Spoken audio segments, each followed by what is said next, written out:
주님께서 여러분과 함께 또한 사제의 영과 함께 마테오가 전한 거룩한 복음입니다. 주님 영광 받으소서. 그때 예수님께서 사도들에게 말씀하셨다. 가서 하늘나라가 가까이 왔다 하고 선포하여라. 앓는 이들을 고쳐주고 죽은 이들을 일으켜 주어라. 나병 환자들을 깨끗하게 해주고 마귀들을 쫓아내어라. 너희가 거저받았으니 거저 주어라. 전대에 금도 은도 구리돈도 지니지 마라. 여행 보따리도 여벌옷도 신발도 지팡이도 지니지 마라. 일꾼이 자기 먹을 것을 받는 것은 당연하다.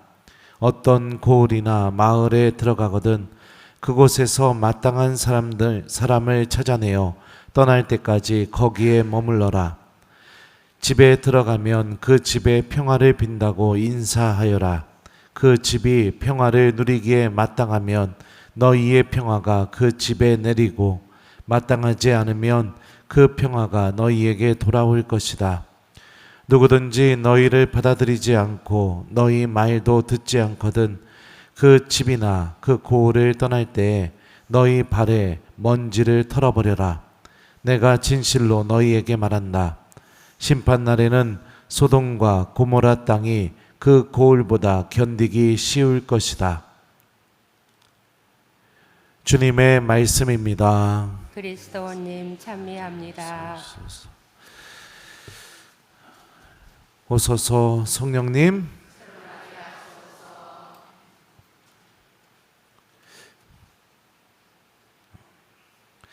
지니지 마라. 안녕하세요. 네.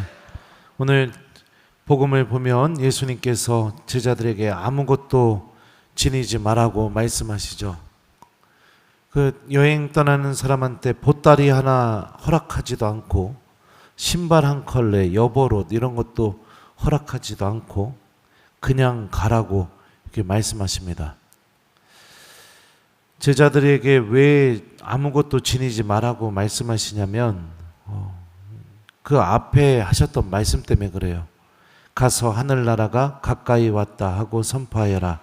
앓는 이들을 고쳐주고 죽은 이들을 일으켜 주어라.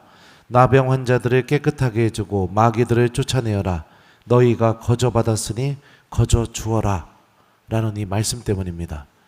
왜냐하면 제자들은 이미 예수님께서 갖고 계신 능력을 소유하고 있기 때문입니다. 여러분들 마르코 복음이나 마테오 복음 한번 잘 생각해 보세요. 예수님이 세례자 요한에게 세례 받고 나서 특히 마르코 복음이죠.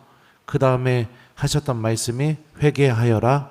하늘나라가 가까이 왔다. 이렇게 말씀하셔요. 이거를 예수님의 복음 선포라고 말합니다. 그리고 나서 하셨던 일이 뭐죠? 갈릴레아에 가셔서 병자들 고쳐주고 마귀 들린 사람들 마귀 쫓아주고 앓는 이들 낫게 해주고 그게 예수님께서 하셨던 일입니다. 그러니까 하늘나라가 가까이 왔다 하고 선포하고 앓는 이들 고쳐주고 죽은 이들 일으켜주고 나병 환자 깨끗하게 해주고 마귀들을 쫓아내는 거, 이거는 예수님이 공생활 시작하면서부터 드러내셨던 예수님의 능력입니다. 이 능력을 그대로 실행하라는 것은 제자들도 이미 이 능력을 갖고 있다는 것을 의미합니다. 그러니까 이 여행 자체가 더 이상 무엇인가를 준비할 필요가 없는 겁니다. 제자들이 정말로 소유해야 될 것은 예수님께서 나에게 이 은총과 힘을 주셨다는 것을 믿는 사람이 되는 것, 이게 제자들에게 정말로 중요한 거죠. 그러니까 하느님은 우리에게 무엇인가 일을 시키시면 그 일을 해낼 수 있는 은총도 분명히 함께 주십니다. 이게 오늘 복음이 우리에게 이야기하는 아주 중요한 메시지입니다. 어디로 초대하셨으면 그 초대된 곳에서 내가 하느님의 신비를 드러낼 수 있는 은총을 분명히 함께 주고 우리들을 초대하십니다.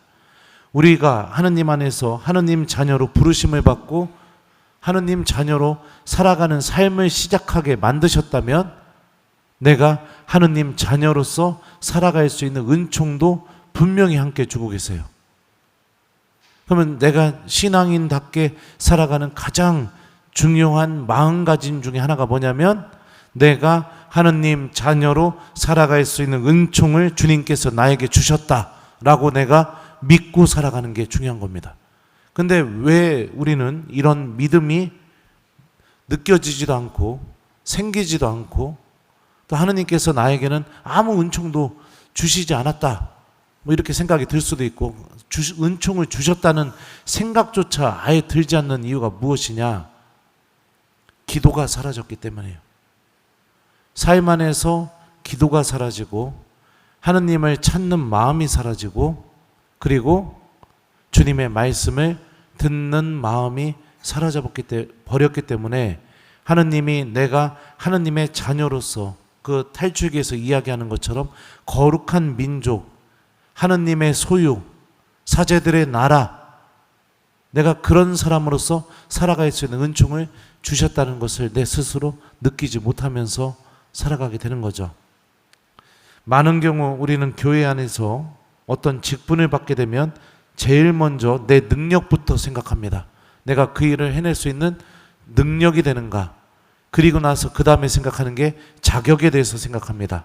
내가 아무 능력도 없으니 나는 이런 일을 할 자격이 없다. 이거는 여러분들 교만에서 나오는 행동입니다. 교만에서 나오는 행동이에요. 보통 그렇게 교회가 직분을 줬는데도 불구하고 저는 능력이 없습니다. 저는 자격이 없습니다. 이렇게 대답하는 사람들의 대부분은요, 전혀 기도하지 않고 살아갈 가능성이 매우 높습니다. 매우 높아요. 하느님께 의지하는 법 자체를 잃어버리고 살아갈 가능성이 매우 높아요. 기도하는 사람은 절대로 그런 소리를 할 수가 없거든요. 오늘 복음의 마지막을 보면은 예수님께서는 제자들에게 어떤 것까지 소유해서는 안 되는지에 대해서도 알려줍니다. 누구든지 너희를 받아들이지 않고 너희 말도 듣지 않거든 그 집이나 그 고을을 떠날 때에 너희 발에 먼지를 털어버려라. 내가 진실로 너희에게 말한다. 심판날에는 소돔과 고모라 땅이 그 고을보다 견디기 쉬울 것이다. 이게 어떤 것을 의미하는 말씀이냐면 열매를 지니려고 하지 말라는 말씀입니다. 왜 그러느냐? 내가 복음을 전했는데도 사람들이 말을 듣지 않아요. 열심히 전했는데도 사람들이 꿈쩍도 하지 않아요. 그러면은 보통 우리 마음 안에서 어떤 마음이 들게 되냐면, 저 같은 경우는 그래요. 어떤 마음이 드냐면 심판하고 싶은 마음이 자꾸 들어요. 심판하고 싶은 마음, 단죄하고 싶은 마음. 몇천 번 복음을 선포하고 하나님 말씀 기억하라고 몇천 번 이야기하고 끊임없이 교우들에게 복음 말씀을 물어보고 그럼에도 불구하고 대답 안 하고 가고, 그런 교우들을 보면 어떤 마음이 드느냐? 솔직히 인간적인 마음에서는 심판하고 싶은 마음이 들어요. 마음속에서. 그 마음도 지니지 말라는 거예요. 왜요? 심판의 몫이 하나님께 있으니까.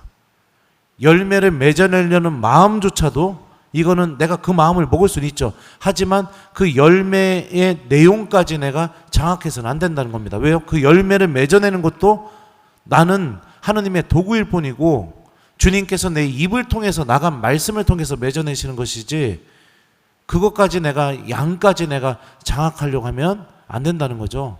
아무것도 지니지 말라는 겁니다. 그 결말까지도 지니지 말라는 거죠. 마음 같아서는 그렇습니다. 주일미사 나오는 교우들이 전부 다 평일미사 나왔으면 좋겠어요. 그냥. 그리고 그냥 나만 보면은 그냥 막 방긋방긋 웃으면서 막 달려와가지고선 그냥 복음 말씀 시키지도 않은데 와가지고 막 얘기하고 막 그랬으면 좋겠어요. 그냥. 그리고 막 우리 교우들 막 어디든 돌아다니던 보면은 다 묵주 들고 다니고 그냥 보기만 해도 아이고 내 교우네 그냥 이렇게 느껴질 정도 뒷모습만 보더라도 그냥 그렇게 기도하고 그러고 살았으면 좋겠어요. 마음 같아서는 그래요. 근데 그거는 제 바람일 뿐인 거죠. 제가 그것까지 다 장악하면 안 된다는 거죠. 그러면은 제가 어느 순간에 하느님의 자리에 앉아서 심판하게 된다는 겁니다. 봉사하면서 여러분들 스스로가 원하는 기준과 그 다음에 어느 정도의 열매들이 맺어지기를 바라는 건 분명히 희망할 수 있습니다. 하지만 그 열매가 맺어지지 않는다고 해서 내가 마음 상하거나, 물론 마음 상할 수 있죠. 근데 그것 때문에 단죄하거나 두 번 다시는 안 하겠다고 하거나 봉사를, 그렇게 마음을 먹는 거, 이거는 잘못된 겁니다. 왜냐하면 심판하고 싶은 마음까지 내가 소유하려고 하는 거죠. 그 몫을 하느님께 맡기면 됩니다.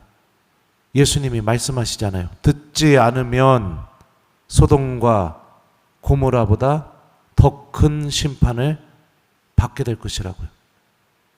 그리고 그 사람은 여전히 무시하고 있으면 하느님 앞에 가서 그 사람이 셈하면 되는 문제인 거죠. 이 말이 더 무섭나? 하느님의 마음이 일독서에 드러납니다. 돌아오지 않고 끊임없이 우상 숭배하고 듣지 않고, 그런 이스라엘을 향해서 호세아 예언자를 통해서 하느님이 이렇게 말씀하셔요. 내 마음이 미어지고 연민이 북박쳐 오른다. 나는 타오르는 내 분노대로 행동하지 않고 에프라임을 다시는 멸망시키지 않으리라. 나는 사람이 아니라 하느님이다. 나는 내 가운데 있는 거룩한 이, 분노를 터뜨리며 너에게 다가가지 않으리라.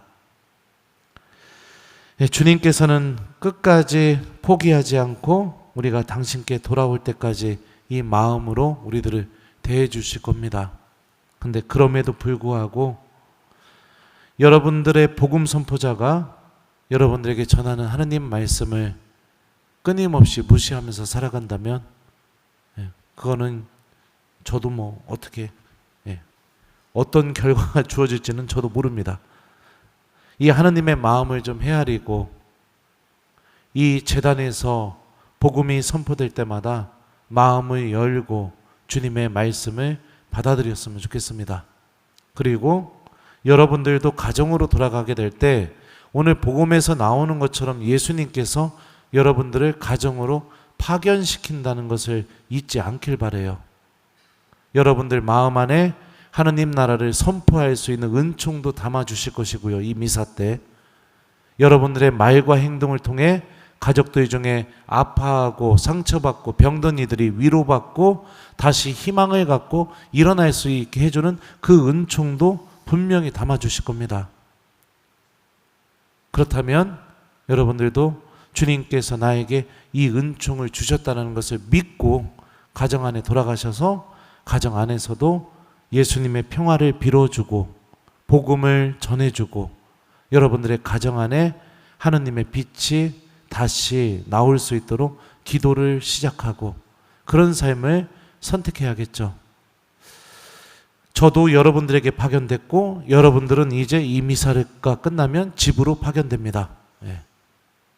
우리 모두 주님께서 우리에게 주신 직분에 맞게 그 직분을 해낼 수 있는 은총도 분명히 주셨다는 것을 믿으면서 우리 복음을 전하는 하느님의 복음 선포자들, 주님의 말씀을 실천하는 하느님의 복음 선포자들, 그런 사람들이 되었으면 좋겠습니다.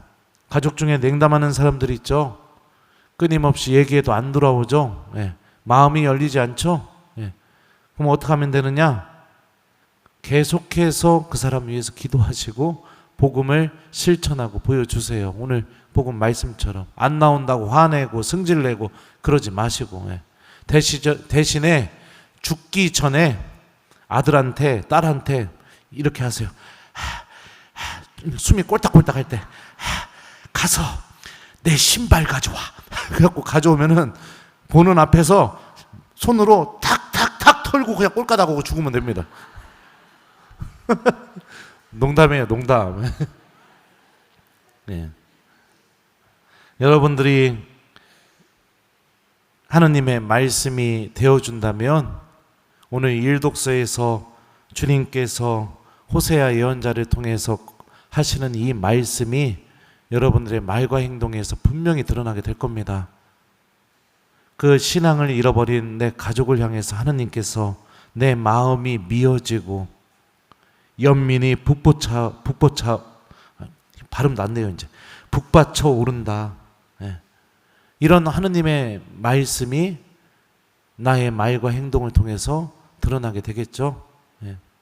그러니 사랑하는 우리 교우 여러분들, 제가 여러분들에게 와서 처음부터 지금까지 한결같이 하느님의 말씀을 전하고 듣게 만들고 기억하게 만들었던 것처럼 이제 여러분들도 제가 넣어준 하느님의 말씀을 간직하고 가정에 돌아가셔서 가정 안에서 하느님의 말씀이 되어주시기 바랍니다. 그렇다면 우리 모두가 예수님으로부터 파견되어서 주님께서 기뻐하시는 열매들을 맺어내는 도구들이 될 수 있을 겁니다. 아무것도 지니지 마십시오. 내 능력도 내 유능함도 그런 것도 필요하지 않습니다. 주님께서 나에게 분명히 은총을 주셨다는 이 믿음 하나만으로 우리가 하느님의 말씀을 담고 실천하면 분명히 주님께서는 힘을 드러내실 겁니다. 숙제드려요. 오늘 숙제는 여러분들